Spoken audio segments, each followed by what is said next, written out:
The Russian Grandmother's Wondertales, Chapter 3. Saturday afternoon. It was Saturday afternoon, and the little boy had been with his mother to the village vapor bath. After that, he had been dressed in his Sunday clothes. His white shirt, which he called his rubushka, hung outside his best bertki, or loose-colored trousers. His legs were wound round with many bands of colored cloth, called anoincha, and on his feet he wore bashmaki, or shoes. When he grew to be a man, he would wear very high, large-topped sapogi, with his trousers tucked into them, like his father, and then he would not need anoincha on his legs. But he was only a little boy yet. The popodia had come to call on his mother. She was the priest's wife, and was very old, and the little boy did not care for what she and his mother were talking about. So he stole away into his grandmother's room. The grandmother was kneeling before the icona, the sacred picture of the Virgin and Child, which hung on a wall with a tiny lamp lighted before it. The little boy would not disturb his grandmother while she was saying her Saturday evening prayer, but he hoped she would not be long. Perhaps she was almost through, for presently she rose from her knees, lifting herself by the stick. The little boy ran to help her and led her to the stove. She sat down upon it, for her knees were cold from the clay floor, and the little boy climbed up beside her. "Now the work is all done, little grandma," he said, putting his hands on either side of her face. "And you can tell me a long story, can't you?" Said the grandmother, pretending to look cross. "Why should I tell you a long story?" "Oh, because I have my Sunday clothes on, and must not play in the dirt," replied the little boy. "Don't you know a long story, Grandma?" "Would you like to hear about Whiteling's war with Isegrim?" asked the Baba. "Yes, indeed, that I should," cried the little boy. So the grandmother began. Once upon a time, there was a peasant who had a perfectly white dog, which he called Whiteling. Now Whiteling had struck up a great friendship with Isegrim, the wolf, and one day each made a solemn compact never to betray the other in any of their stealings. Not long after, Isegrim said to Whiteling one day, "I intend to make a call upon your master's swine tonight. So do, you keep no watch, but just lie as still as possible, and don't wake up the whole family with your barking, as you usually do, for you know that they will move heaven and earth to capture me." "Kill all the swine if you like," replied Whiteling. "I won't betray you." "A word is enough, brother." "I shall be there," said Isegrim, and so the friends parted. Punctually at nightfall, Isegrim appeared and greeted Whiteling heartily, saying, "I gave you my word, as you see. Here I am." "Get to work then," replied Whiteling. "You have nothing to fear from me." Isegrim crept cautiously to the swine pen. He had all the work in the world to get in, and once in, he had hardly begun his meal when the swine broke out in fearful squealings and gruntings. Whiteling, at the house door, no sooner heard the noise than he began to bark and whine with all his might, waking all the family with his noise. "What makes our Whiteling howl so?" they said. "We must go out and see what the trouble is." So all the family went out, and hearing the squealing of the swine, they hastened to the pig pen. Peeping in, they saw the wolf and set upon him with clubs and fists, belaboring him so soundly that he barely escaped with a whole skin. Waiting till the family had returned to bed, Isegrim crept back, and seizing Whiteling by the throat, "Aha!" he cried, "I have caught you now. You pledged me your word not to bark, and you broke your promise. No, I'll never forgive you. Just look at me once, what a plight I'm in." Whiteling began to beg, "Ah, let me go, dear sweet brother Isegrim. Forgive me just this once. I'll never do it again. Come again and steal whenever you like. You may be perfectly sure of me." "Will you ever play me another such trick?" asked Isegrim. "Never, never again," said Whiteling. "Very well then," said the wolf.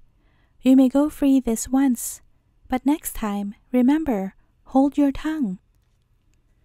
A few days later, Isegrim paid the swine a second visit, but he had hardly crept into the pen when Whiteling set up a howl so loud and clear that all the household sprang out of bed to see what was the matter. A second time they found the wolf, fell upon him, and beat him half dead. The unlucky visitor barely escaped with his life, and full of wrath, he hid behind the hedge and waited till the household were asleep. Then, seeing Whiteling before the house door, he cried to him, "Just wait once, Whiteling. Your last half hour strikes when you fall into my clutches. If you weren't just where you are, safe at the house door, I'd soon pay you off. But my time will come before long." Again, Whiteling began to beg, "Dearest Isegrim, it is indeed true that I have brought you into a terrible pickle, but don't kill me. Let me go this time. I'll never do it again." But the wolf replied, "Neither now nor ever. You cheated me out of that meal of swine's flesh, and 3 days from now you must meet me in battle. I will summon my forces, and do you summon yours. That is, if you can muster any. If you don't show up, I'll soon know where to find you, and I'll drag you there myself." "All right," returned Whiteling. "Come what may, I'll be there without fail." So Isegrim hastened away to get his troops together, and meeting the wild boar, he said to him, "Will you be on my side? There is going to be war between me and Whiteling 3 days from now." "Oh," replied the wild boar, "indeed, I will be on your side." A little farther, Isegrim met Master Pets the bear, told him the whole matter, and begged him to be on his side. Pets most cheerfully promised his help. Later, he met Renegade the fox, and told him the whole story. Renegade assured him that he might certainly count upon his help. How could he ever hesitate to stand by his old crony against the common enemy? Then said Isegrim, "Now we are quite enough, but I must spy out Whiteling and learn what forces he has. Then I will let you know that we are all ready for war." Isegrim betook himself to Whiteling's house, and standing in the lane looked over the hedge. "Are you ready, Whiteling?" he asked. "Tomorrow is the day." "I shall be ready," replied Whiteling, in a tone of deepest dejection. "But tell me precisely, where is the battle to be?" "You know very well," replied Isegrim. "Yonder, under the tree we agreed upon." "Very well," said the dog, and slunk sorrowfully away to the other side of the farmyard. There the tomcat met him and said, "Why, my dear Whiteling, what can be the matter? What makes you look so sad?" And Whiteling answered, "My dear Grimalkin, you don't know where the shoe pinches. Will you come to my aid?" "Why, what are you talking about?" asked the surprised cat. "Just think of it," replied the dog. "Tomorrow I have to fight Isegrim. We have declared war to the knife. Oh, oh, my Whiteling, cheer up. I'll stand by you to death. Just go to friend Quacker, the drake, and engage his help." With a lighter heart, Whiteling sought friend Quacker and begged his friendly aid. To be sure, I am your comrade. Why should I leave a friend in the lurch? Go to friend Ganner, the gander, and ask him if he feels like having a part in the war." So said and so done. Whiteling found the gander, explained the affair, and begged for his help. "Of course, why should I not be ready to help? Aren't you our guard every night to keep Renegade from making off with us?" "Now," said Whiteling, "I think we are strong enough." Early next morning, Isegrim met his allies upon the battlefield, under the appointed tree. He hid the wild boar beneath a thick bed of moss, which grew upon the ground, and bade Reneki climb into the tree, saying, "You must be our sentinel, master. Keep watch when Whiteling appears with his troop, and give us secret intelligence. You too, pets, must scramble up the tree, but I will crouch down in ambush behind the trunk." Meanwhile, Whiteling was also disposing his forces. "Grimalkin and Ganner, you are the infantry.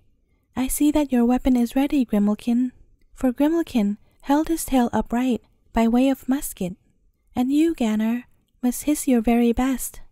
Quacker, you shall be the drummer. I reserve to myself the command. March accordingly to orders, and fall to when I give the word." So Whiteling and his comrades went gaily to the battle, Whiteling and his drummer in front, Grimalkin and Ganner bringing up the rear. Quacker drummed his prettiest. Quack, quack, quack, quack, quack, quack.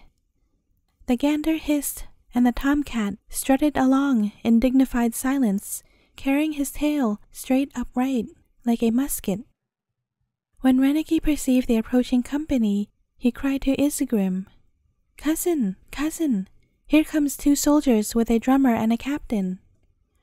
"What's that you say?" asked Isegrim in dismay. "I say, here come 2 soldiers with a drummer and a captain," replied Reneki. "The soldier is loading his gun. He takes aim. He is about to fire. Alas, woe be to our poor fellows," moaned the wild boar from under the moss. "It's all over with us. We fight with unequal forces." "Courage, courage, fellows," cried Isegrim, trying to rally his troops. "Just bear yourselves bravely. All is not lost. We'll make short work of them yet." In the midst of all the confusion, Whiteling and his troops reached the spot unperceived. Grimalkin, catching a glimpse of the wild boar's ears sticking out of the moss, took it for a mouse, and springing upon it, bit into it with his sharp teeth. The wild boar sprang up in terror and took wildly to flight, while Grimalkin, no less terrified, scrambled frantically up the tree into the very face of Master Pets. The bear, not prepared for the unexpected encounter, lost his balance and tumbled to the ground, half killing himself by the fall. More frightened than ever, the tomcat scrambled blindly up to the treetop. "Now it's my turn," thought Reneki to himself, and immediately tumbled down in affright. Grimalkin tumbled after, while the drake kept drumming, "Quack, quack, quack, quack, quack, quack," and Ganner hissed with all his might. Thus was Isegrim's host ignominiously routed. The wolf himself, however, still cowered behind the tree, his head buried in the moss. When the besiegers had withdrawn, Isegrim's scattered forces drew together and began to count their honorable scars.